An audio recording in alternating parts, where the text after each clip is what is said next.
you're looking to dive into topics on how to live a happier, healthier, more fit, and long lifespan, then you've come to the right podcast. Livin the Dream with me, Coach Damian Evans. Together, we will explore the topics on all things health, fitness, and wellness. Together, we will be lifelong learners on this journey to living the ultimate dream. What up, Dream Team? Coach D here, coming at you from beautiful sunny San Diego. And in today's episode, we will touch on a handful of topics that I found interesting this week. The goal of the Livin the Dream podcast was to let us do all the dirty work when it comes to learning about all things health, fitness, and wellness. Let us search through what all the experts are saying and let us do the research. And then in turn, we will then share it to you, the Livin the Dream team, and we will teach you what is most applicable and helpful to you, the busy listener. So today we're going to cover a few things that I learned this week while on the path to being a lifelong learner. Instead of a masterclass episode where I break down a topic and do a deep dive, I'm going to give the Cliff Notes, highlights version of what I learned this week, and then I'll attach the sources from where they came from, just in case you wanted to learn more. In this episode, we're going to talk about Number 1, giving yourself a license to sin. In the book, The Willpower Instinct, Dr. Kelly McGonigal, she references a common behavior that most of us do, where in life we decide that we have been good in a certain circumstance, and in turn, because we were good, that gives us permission to be bad.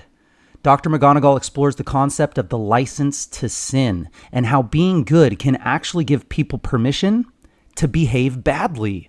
She explains that when people feel like they have been good and exercise some self-control, they feel entitled to indulge in a reward or a treat, even if it is something that goes against their long-term goals or values.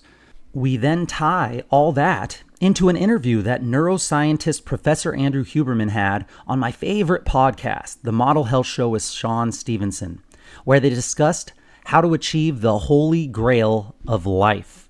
And the holy grail of life is when effort feels good. Now, no one gets to be in this state all the time, but he argues that when we push ourselves physically, we get multiple opportunities to go from the I don't want to do this state to the I'm going to do this for a purpose of growth and doing it anyway, and the science of benefiting from that mindset. We then talk about how in order to obtain your goals, it's important to not look at the surface level of why you're going after that goal and to take time to dig a little bit deeper into the bigger why. And this begs the question, how do we find our own deeper why? So we're going to figure out how to really find your deeper why by asking the right questions. We're going to do this based on the book by Gary Keller and Jay Papasan titled The One Thing. Everything in life comes down to the questions that we ask. When we ask great questions, we find clarity, direction, and momentum in the answers. Of course, the opposite is also true. Ask the wrong questions, and we end up way off course. Because if we're asking the wrong questions, there can be no right answers. I think if you use the tools that we talk about in this episode, you'll really get a clearer picture as to why you are going after your goals. And with that increased clarity comes incredible, beneficial side effects, which will help you towards success. And we're going to finish this episode by answering a question that I get on a very frequent basis. What should my macro split be? When I'm going for my fat loss goals, how many carbs, fats, proteins should I eat? Is it as easy as me giving you a percentage of each one and that being that? Well, if you've listened to me for any period of time, I hope you know by now that the answer is definitely not that simple. But before we get to the topic of the day, I want to start by thanking the sponsors of this podcast. This podcast is brought to you by the Accountability Club. Very rarely do weight loss challenges or competitions work, and we've found that it's way more important to focus on lifestyle, behavior, and habits.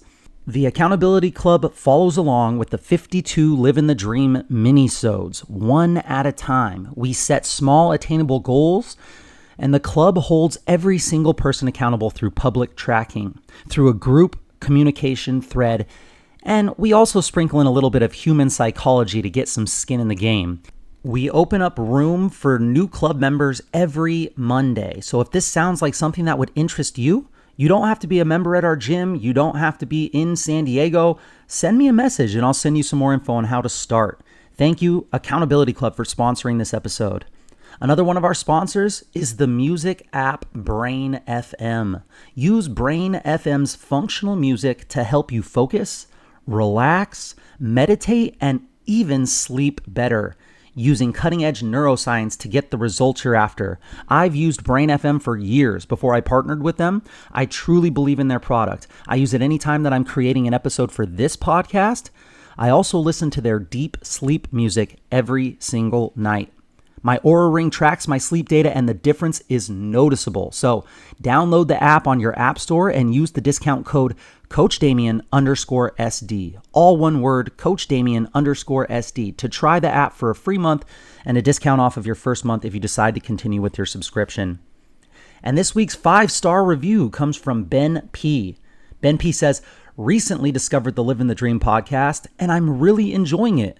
Absolutely love the 4-part series on total wellness. The research Coach D presented was fascinating and explained simply and thoroughly. I got so many unbelievable health takeaways. I can't wait to listen to more episodes. Thank you. Thank you so much, Ben, for your support and kind words. And if everyone else would do me a favor, if you haven't already, while you're listening to this episode, if you haven't subscribed yet, please take a second to subscribe to this podcast, which will allow you to get notifications anytime we release an episode. But it also shows more people that this podcast is worth a listen to them. This is a zero-cost way to support this podcast so I can keep dropping episodes like this one. And then you could even scroll down and leave a 5-star review if you feel like we've earned it. I read every single one and I appreciate and love the feedback. And now, on to the topic of the day. I want to share some highlights of a book that I read last month. Dr. Kelly McGonigal is a health psychologist and lecturer at Stanford University who is known for her work in the field of science help, which focuses on translating insights from psychology and neuroscience into practical strategies that support health and well-being. She has one of the most watched TED Talks on how to make stress your friend, with over 14 million views on YouTube. I'm on a tear right now going through all of her books, some of them for a second time. Some of the books that she has written I absolutely love are The Upside of Stress, The Joy of Movement was amazing, and the one that I'm going to share pieces of in this episode is called The Willpower Instinct. So the upside of stress, the joy of movement, and the willpower instinct. We're going to talk a little bit about the willpower instinct today. Chapter 4 of the willpower instinct. This is called A License to Sin. Why being good gives us permission to be bad. Dr. McGonigal explores the concept of the license to sin and how being good can actually give people permission to behave badly. She explains that when people feel like they've been good and exercise self-control, they feel entitled to indulge in a reward or treat, even if it's something that goes against their long-term goals or values. So McGonigal cites several studies that illustrate this phenomenon, including one that found that people who were asked to eat a healthy meal were more likely to choose an unhealthy dessert after their meal more than those who were not given any guidance to eat healthy at all. Similarly, she describes how dieters who allow themselves a cheat day often end up consuming more calories overall than those who do not have a designed cheat day. The chapter also delves into the role of guilt and shame in this behavior, with McGonigal suggesting that these emotions can actually contribute to the license to sin by making people feel like they have already blown it in terms of their self-control. She offers tips for overcoming this tendency, such as reframing rewards as treats that are earned rather than indulgences that are owed. So reframing rewards as treats that are earned rather than indulgences that are owed, and avoiding the all or nothing thinking that can make people feel like if a single slip up, that means that they have failed completely. So overall, the chapter highlights the importance of being aware of ways in which our own thinking and our own emotions can undermine our effort to be good and stay on track with our goals, and offers strategies for overcoming these challenges. Great book, amazing chapter. One of my favorite parts in this chapter talks about how we play this game in our heads when it comes to having willpower to do something. And then also we play this game where we give ourselves permission to slack off or to procrastinate after we've done something that we consider quote unquote good. And this part reads, what is a willpower challenge if not a battle between virtue and vice? Anything you moralize becomes fair game for the effect of moral licensing. If you tell yourself that you're good when you exercise and you're bad when you don't, then you're more likely to skip the gym tomorrow if you work out today. Let me read that again. If you tell yourself that you're good when you exercise and that you're bad when you don't exercise, you are more likely to skip the gym tomorrow if you work out today. Tell yourself that you're good for working on an important project and you're bad for procrastinating, and you're more likely to slack off in the afternoon if you make progress in the morning. So simply put, whenever we have a conflicting desire, being good tends to give us permission to be a little bit bad later on. So interesting. Importantly, this battle in our minds is not just a matter of running out of blood sugar or running out of willpower. When psychologists ask people about their licensed indulgences, the indulgers report feeling in control of their choices, not out of control. They also don't feel guilty. Instead, they report feeling proud of themselves for earning a reward. They offer the justification that I was so good, I deserve a little treat. The sense of entitlement too often becomes our downfall because we're quick to view self-indulgence as the best reward for virtue. We forget our real goals, and then we give in to temptation later. In each chapter, she offers a way for the readers to do a willpower experiment on themselves. And in the chapter that we're talking about now, she asks readers to, quote, to revoke your moral license, and this was the license that we give ourselves permission to indulge after we've done something that we think has been good. She says to stop and remember the why. How do you focus on your commitment, your larger goal, instead of the progress that you've currently made? How do you focus on your larger goal? A study by researchers at Hong Kong University of Science and the University of Chicago provides one strategy. In the experiment, they asked students to remember a time they turned down a temptation. After the students told their story of turning down a temptation, they offered them an opportunity to indulge without them knowing. And moral licensing ensued, and 70% took the next opportunity to indulge.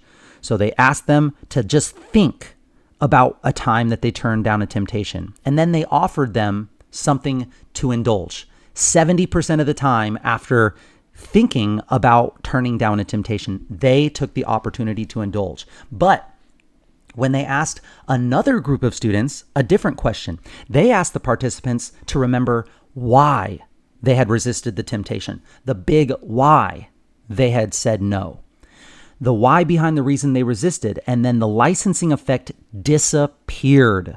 69%, essentially that same 70%, instead resisted temptation. So to recap that study, when people were asked to talk about turning down temptation, right after 7 out of 10 of them indulged. But then the people who were asked to think about the why they turned down the temptation, not only did they not do it, they, 7 out of 10%, did not indulge, a complete flip of the results.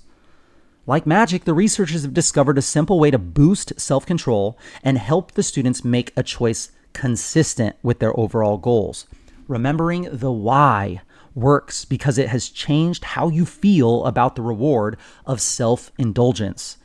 Remembering your why will also help you recognize and act on other opportunities to accomplish your goal. The next time that you find yourself using past good behavior to justify indulging, just pause and remember the bigger why.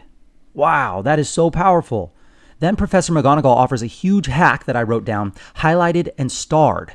I have to share it. It's so good.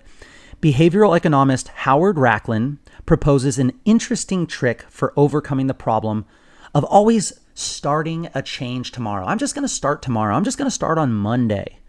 When you want to change your behavior, aim to reduce the variability in your behavior, not the behavior itself.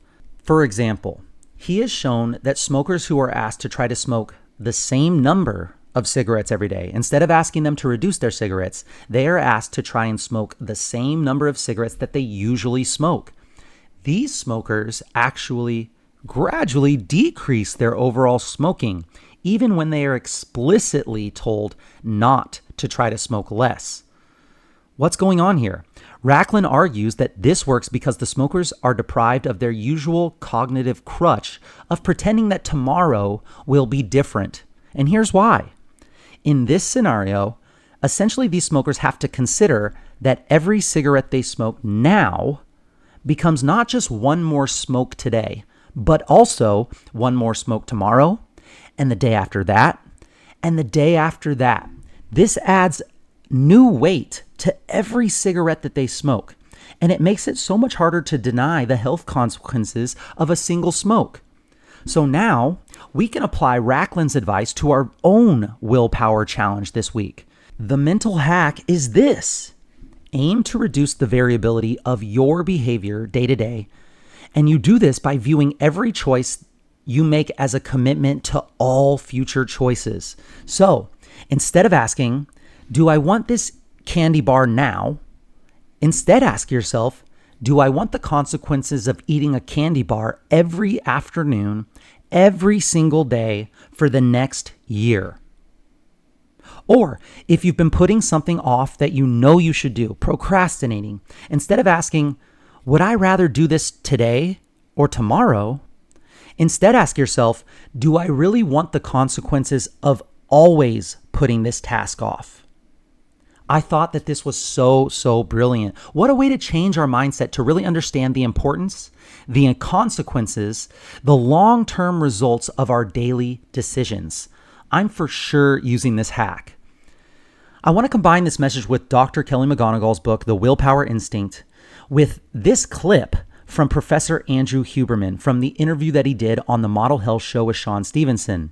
Professor Huberman was talking about how we emotionally and mentally approach doing hard things. How our thoughts and emotions actually have an impact on how we recover, how we rebound, and how we ultimately grow and benefit from doing hard things that we may not want to be doing in the moment. He says, quote, I think there are several places where exercise carries over to an enhanced ability to handle stress. First of all, is the indirect stuff. Like it improves our sleep, it reduces inflammation in our body, provided that the exercise isn't too intense or too frequent, overtraining. So there's all the indirect ways that it supports us and makes us more capable. But then there are the pain points of exercise, and those come in different forms. One of the less discussed pain points of exercise is the one where you don't want to exercise and you do it anyway. That's making yourself mentally stronger.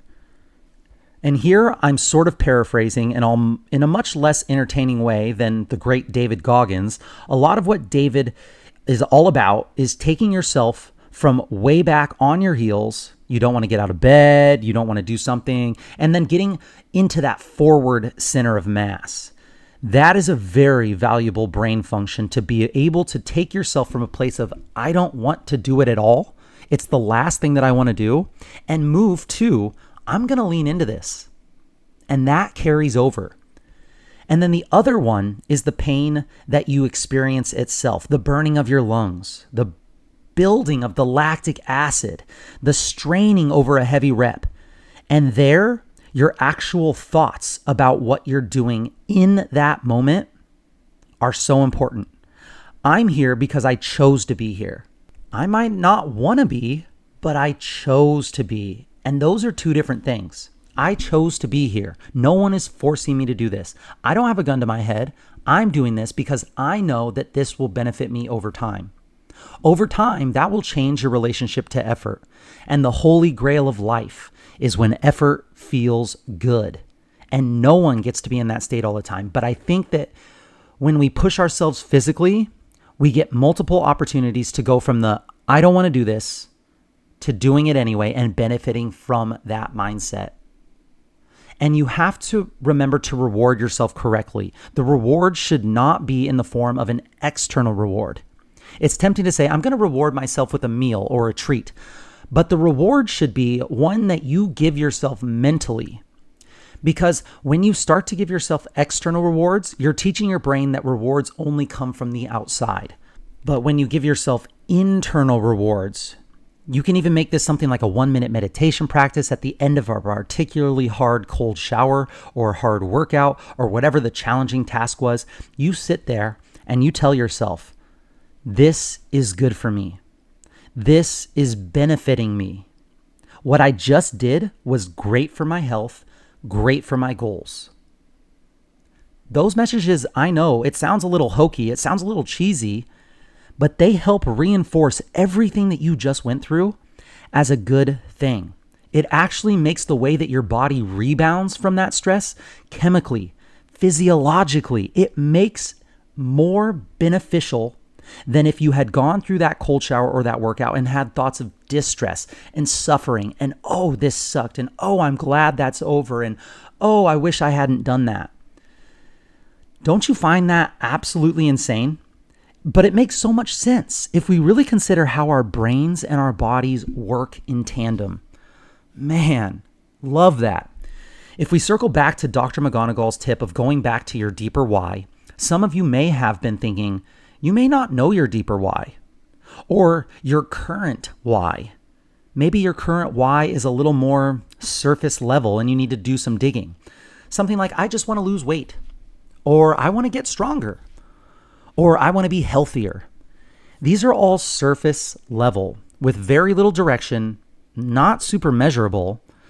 With whys like these, you'll have trouble finding clarity in the moments of temptation, or those decisions based on instant gratification. You'll have a harder time overcoming those.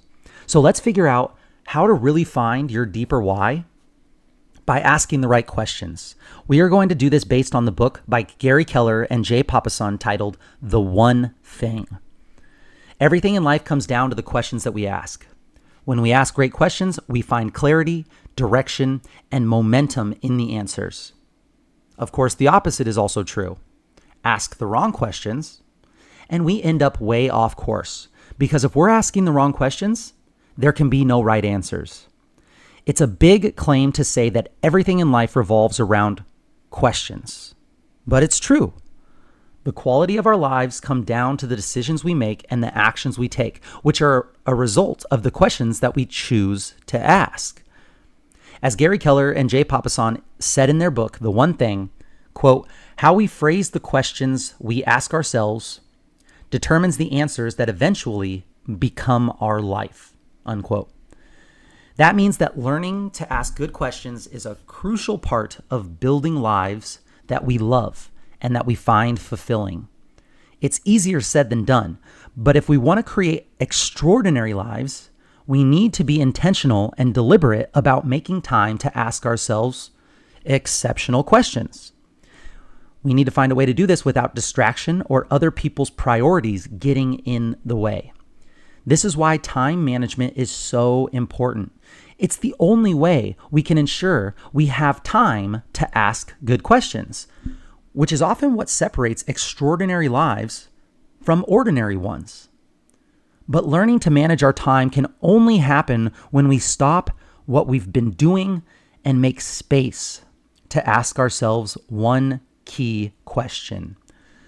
The focusing question. What's the one thing I can do such that by doing it, everything else will be easier or unnecessary? What's the one thing I can do such by doing it, everything else will be easier or unnecessary.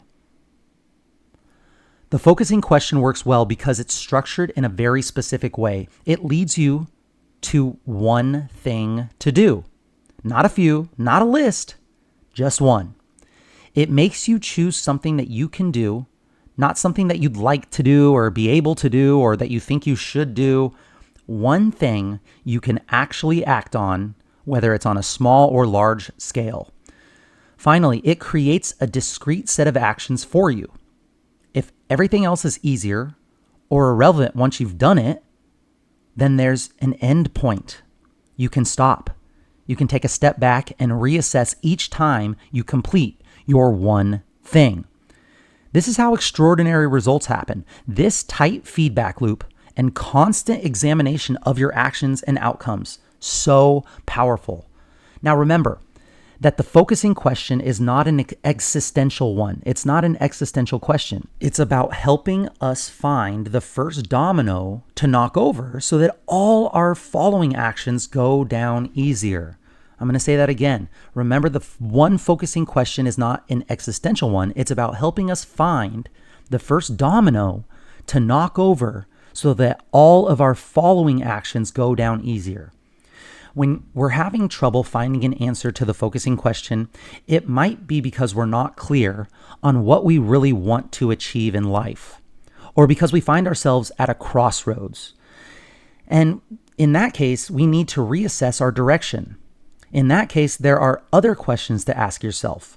5 questions, actually. So if you're having trouble finding your big why, the thing that is deep down, that motivates you to keep going every single day, try asking yourself the 5 whys. The 5 whys. The 5 whys started at Toyota Motor Corporation as a key component of their legendary problem-solving process. Whenever something would go wrong in their production, the manager or the customs relations, the team in question would go quickly into a meeting and they would pick a why master. Yes, really. They would ask someone to be a why master and get down to asking why it happened. They would ask 5 times. Taichi Ono, one of the brains behind the Toyota production system, described the process as the basis of Toyota's scientific approach. By repeating why 5 times, the nature of the problem as well as its solution becomes much more clear. Asking why so many times penetrates down through each layer of complexity and defense in any situation. It's a method we can use in our personal lives to find the root of a problem that keeps coming up, or as a way to find our true core motivation for what we're doing in life. While it's a useful tool for troubleshooting in business, here we're most interested in how to use the 5 whys to get our core motivations, your big why. Having a clear grasp on your big why allows you to answer the focusing question more accurately. This example from The Start of Happiness illustrates this method perfectly. So, the goal was, I want to own my own business. I want to own my own business, very surface level. Why do I want to do this? Well, it'll allow me to have greater control over how I spend my time. Well, why do I want to do that? I can have more flexibility in my life if I have greater control over how much I spend my time. Well, why do you want to have more flexibility in your life? I'll be able to work from home. Well, why do I want to do this? I will be able to spend more time with my son or daughter. And why do I want to do that? The 5th why. Supporting my family is the most important thing to me. Supporting my family is the most important thing to me. That is the root cause of motivation for that initial goal. I want my own business. So if you've had trouble defining what really motivates you, the thing that gets you out of bed at the crack of dawn, that will sustain you through the ups and the downs that life will inevitably throw at you, try the 5 whys exercise. Start with the current situation in your life and ask yourself, why? 5 times. You might be surprised at the final answer. Or you might realize that you've known the answer all along and simply needed a structured way to think about it. In some cases, 5 times might not be enough. If you're not satisfied with the fifth answer, keep asking why. Remember that to answer the focusing question and to start making remarkable decisions for an extraordinary life, our core motivation needs to be simple and needs to be clear. We need to keep that motivation front and center at all times because it will inform our answer to the focusing question and keep us on course every time we keep evaluating that focusing question. Try it today. Ask yourself why 5 times and then ask, what's the one thing that I can do such that by doing it, everything else will be easier and unnecessary? These 2 questions can help you answer every question, rise to every challenge, and keep you on track to creating an extraordinary life. Speaking of questions, let's wrap up this episode with a very common question that I get. What is the best macro split to lose fat? The answer is that if you want to lose fat, you have to consume less energy, calories, than you expend. The 2 parts of the equation are moving targets. So this is a really, really, really hard question to answer without saying you have to be in a calorie deficit, which nobody wants to hear, which isn't very helpful to the average person. Just go into a calorie deficit and you'll lose body fat. The 3 main macronutrients are carbs, proteins, and fats. We all know it, carbs, proteins, and fats. When it comes to fat loss, here's what you need to know about them. And when it comes to their order of importance, number 1, again, calories are king. The number of energy that you consume will determine whether you get smaller or larger, whether you lose, gain, or maintain weight. If we're talking health, the types of foods that you eat are super extremely important. The types of foods that you eat are super important. But when it comes to your weight, it seems that if you account for the way your body absorbs and metabolizes food, then if you eat the amount of energy that can come from any foods, you will lose weight. Will you be healthy with this strategy? Just depends on what you decide to choose to eat. Is this the best strategy long term? In my opinion, definitely not. So let's think about this. There are many different ways to find your calorie target range. One way is to take your goal body weight and multiply it by 11.5, and then multiply it by 12.5. So if a person's goal was to weigh 200 pounds, then that would be 2,300 to 2,500 calories. Once you get that range, you want to eat in that range and weigh yourself to see the result of that amount of food. From there, you can make adjustments based on what you track and measure. So 11.5 to 12.5 multiplied by your desired body weight, and then eat in that range. And then you can see what that amount of calories does just to give you a spot to start. And then if you're gaining weight, you're going to have to either increase movement, decrease calories. If you're losing weight and that's your goal, and if it's the right amount, the right safe amount, then you can continue on with that amount of calorie eating. But then you want to make sure that you focus also, number 2, on protein. When you lose weight, in most circumstances, you're going to be looking to lose weight from body fat. And you're going to want to try to maintain your lean muscle mass. Protein will assist with you maintaining your current muscle mass. And if you're strength training, it will give your body the building blocks that it needs to keep that muscle. The goal for most of us should be to get at least 0.7 grams per pound of goal body weight. So for a 200-pound person, that's 140 grams of protein, up to their desired body weight in grams of protein a day. For me, I want to try to weigh 190 pounds, so I try to get at least 190 pounds, 1 gram per pound of body weight, and that is to build muscle mass. For someone that's looking to lose weight and maintain muscle mass, you might be closer to the 0.7 grams per pound of body weight.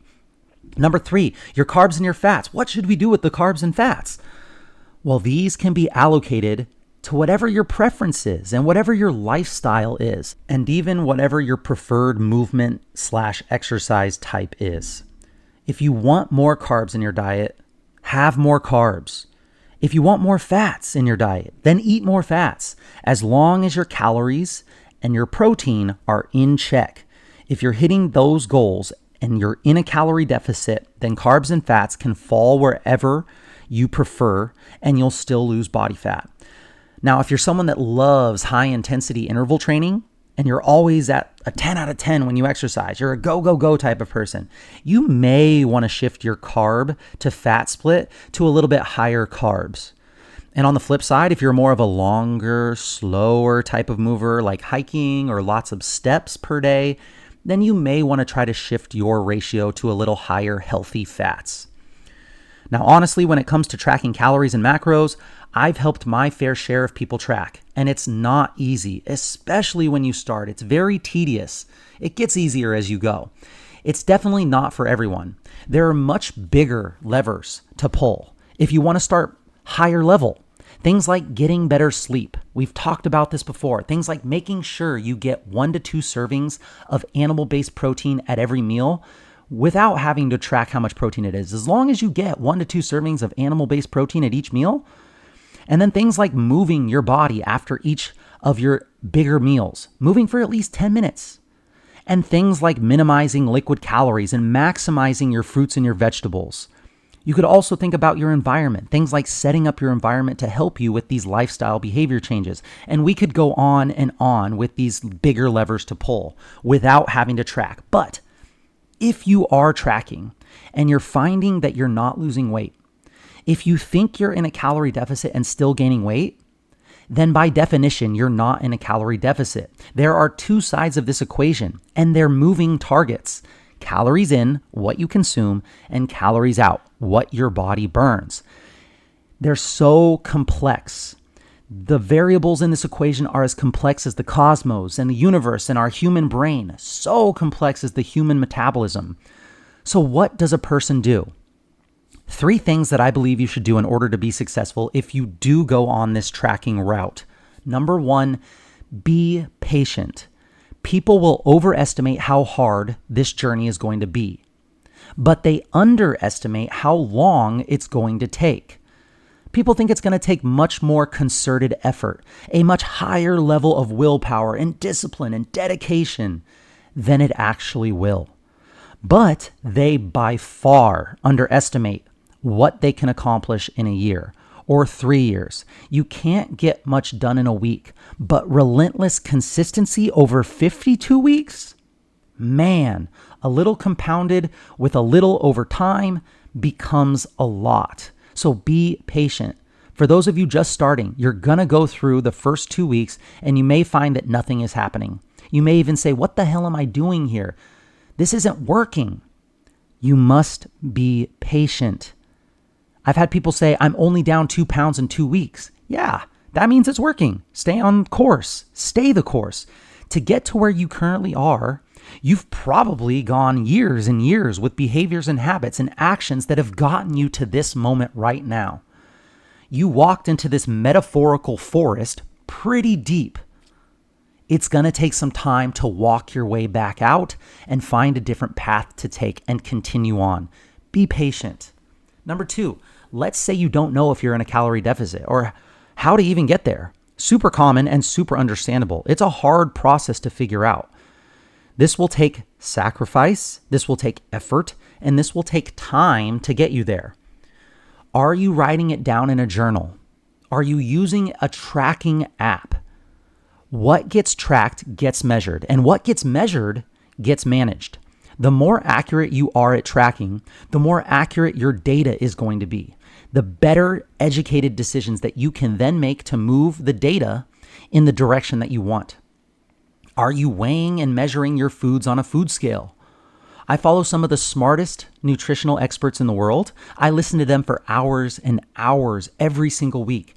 They constantly talk about how even they grossly underestimate or inaccurately track when it comes to just intuitively guessing how much of food that they're eating or what a serving size is. Food companies are allowed to be something like 20% off of their calorie estimates. Those 2 facts right there make counting out nuts or using a handful of crackers as a guesstimate, you're going to be off in your tracking. It's just going to happen until you measure and until you weigh, until you get a better internal gauge of just what a serving and what a measurement looks like. I'm talking over and over and over again. Being able to do that, That's what it takes to know intuitively how much of something you're eating. And even the best experts in the nutrition field get this off. This is going to take time. Give it at least 30 days of consistent, accurate measuring and tracking to really start to understand things better if you're going to go this tracking route. And I say this with one caveat. If you have a history of disordered eating, then this strategy is definitely not for you. I repeat that. There are many other ways to figure out how to lose weight or how to gain weight. But if you're obsessive, like I have been, I highly recommend not doing it this way. So number 1, be patient. Number 2, track. And number 3, the biggest key is to be consistent. Yes, consistency. Long-term, relentless consistency. Create a tracker, a calendar, some form of visual that shows you how consistent you are. Give yourself a score from 1 to 10, or give yourself a 1 if you did it and a 0 if you didn't do it. Make an X on a calendar if you hit it. Leave it blank if you didn't do it. Something that you can look at and just see how consistent you are with your goal.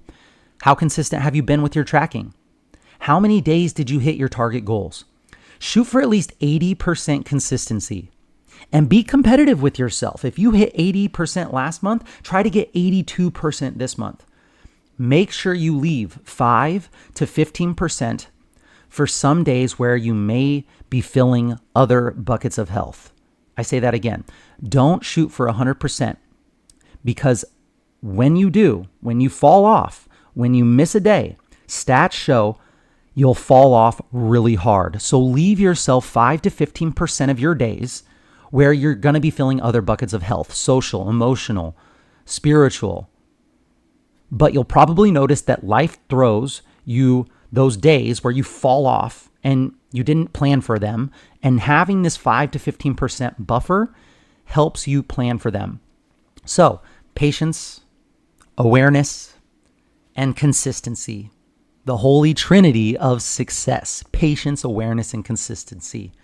I want to leave you with a quote from a book that I just finished. It was so powerful that I wrote it down and I had to share it. The book is by Fred Provenza called Nourishment: What Animals Can Teach Us About Rediscovering Our Nutritional Wisdom. An Eater's Guide to the Galaxy. Whew. And while at times the content was way over my head in this book, and it definitely was a dense one to listen to, it's a big, long book, I actually thoroughly enjoyed it. The quote came from chapter 5, Fading into Mystery. I had to listen to it multiple times, but I love what it is saying, and if we as a species are able to follow this advice, we will find happiness. We will find fulfillment. William Theodore DeBerry is an American sinologist and an East Asian literary scholar, and has been a professor at Columbia University for nearly 70 years. In his seminal volumes of Sources of Chinese Tradition, he echoed Confucius's principles.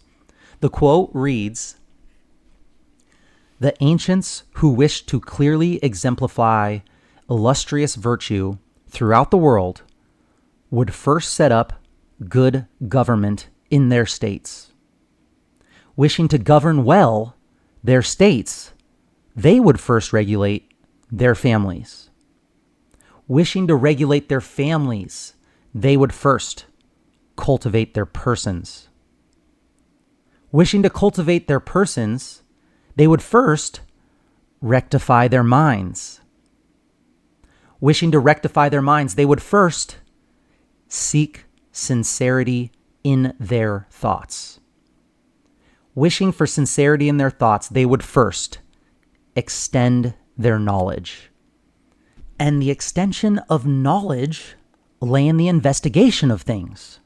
For only when things are investigated is knowledge extended.